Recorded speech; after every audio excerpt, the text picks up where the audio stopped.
Deep in the heart of the Ozark Mountains, a new tradition is being born. A tradition of American forest monks that will follow the original practices of the Buddha.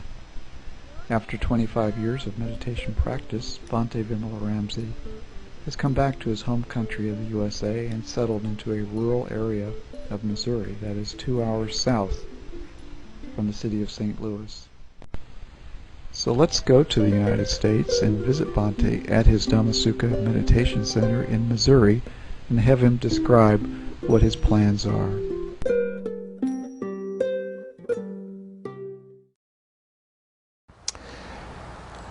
What we're setting up here is a place where monks and nuns can come and teach and practice meditation, and a study center where they can learn about what the Buddha taught.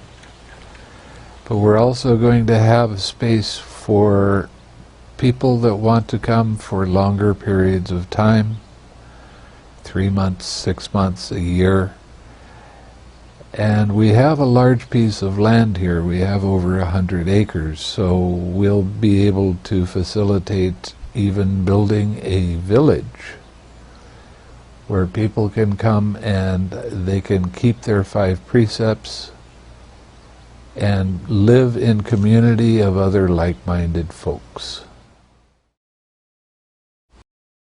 While I was in Burma, I did many 3-month retreats, between 12 and 15 of them.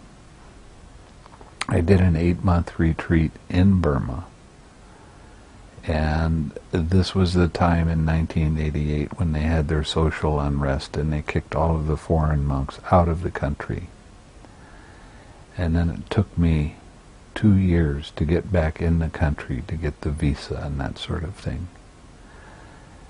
Then I did a 2-year retreat at Chamyayeta with Sayadaw Ujanika.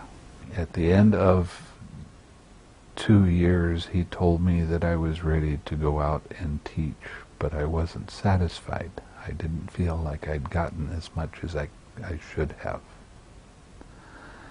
I went back to Malaysia. Many people were very interested in having me teach the Burmese method of meditation. But I didn't feel like it led to what it talks about in the suttas.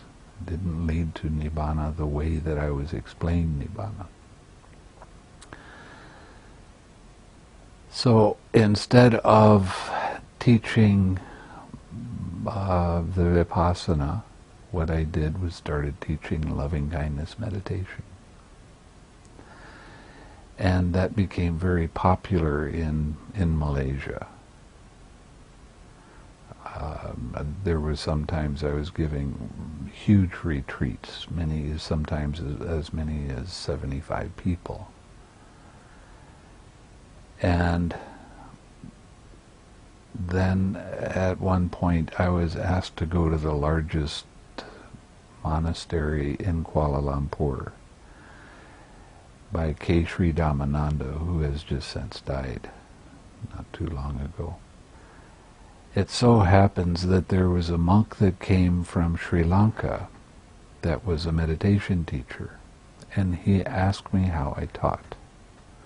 So I explained to him the way that I was teaching, and he told me, "You're teaching exactly right, but you're using the language of commentaries. Why don't you put the commentaries down and then go to the suttas and just use your suttas as your guide?" So that's what I did. And as soon as I did that, there were light bulbs going off in my mind. I was understanding everything in the suttas because I didn't have the overlayment of the commentaries to kind of cloud my thinking. Since then, I have developed a way of teaching where I read the sutta so you know that it's not coming from me, and explain what the suttas mean. So this has been a very practical and amazing path that I've been on. So this is a kuti, and this is a modern-day kuti, and that means it is a meditation cabin for up to 4 people. So over the next 2 years, what can Dhammasukha Meditation Center expect in United International Buddha Dhamma Society?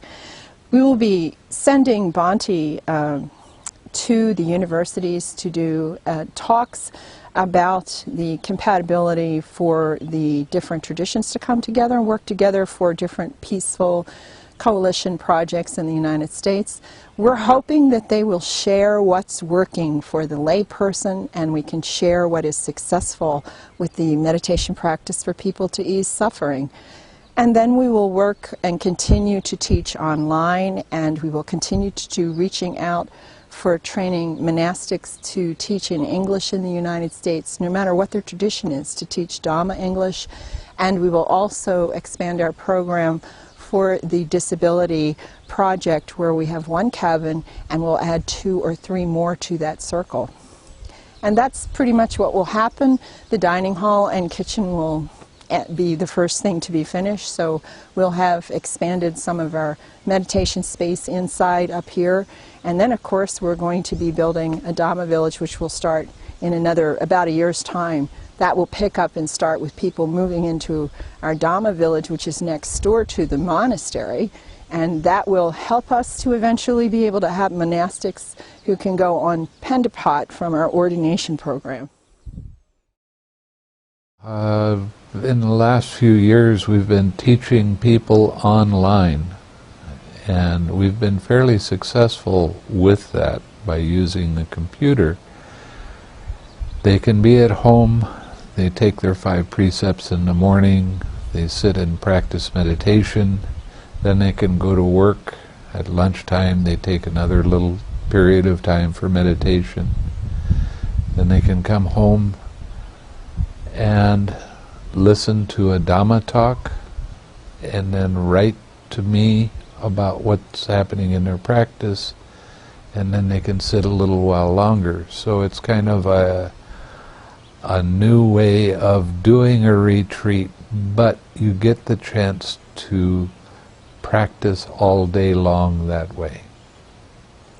We found this to be quite successful, and people do progress very nicely when they do that. One of the most recent developments is Ustream, and we are now getting focused on setting up a studio where we can do more work right here on site in a small studio, and different monastics can take turns doing Ustream.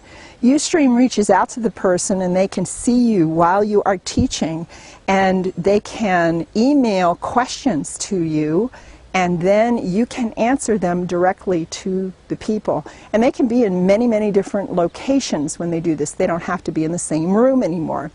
So all of these technological developments are here for us. If we're going to reach out to the young people, to the next generation, we have to do it by using what they're familiar with. They're going to be picking up Ustream on iPod. They're going to be picking up Ustream in many, many different mediums and be able to hear as much as we can tell them about Buddhism. I've been a Buddhist for about 40 years, practicing Vipassana meditation for most of that. And then a little over a year ago, I decided to enroll in a retreat that was led by Bhante Vimalaramsi. A friend of mine had recommended that I do such, and it changed my life in wonderful ways. Having been a Buddhist, to really see the Dharma unfold in front of me, practicing this tranquility, insight, meditation was a revelation. And within a few days, I had experienced in meditation what I hadn't been able to do in practicing the straight Vipassana technique for maybe nearly 40 years and then a dozen retreats. So I'm very grateful to Bhante for doing that, and as the retreat went on, I experienced even deeper states of meditation. So what we're trying to do is get back to the original teaching of the Buddha. And the more that I read the suttas to people, the easier they understand. An awful lot of people are looking for a path that they think is very complicated. But the Buddha's teaching is very simple. Not always easy, but very simple to understand. This is the path that does lead to liberation.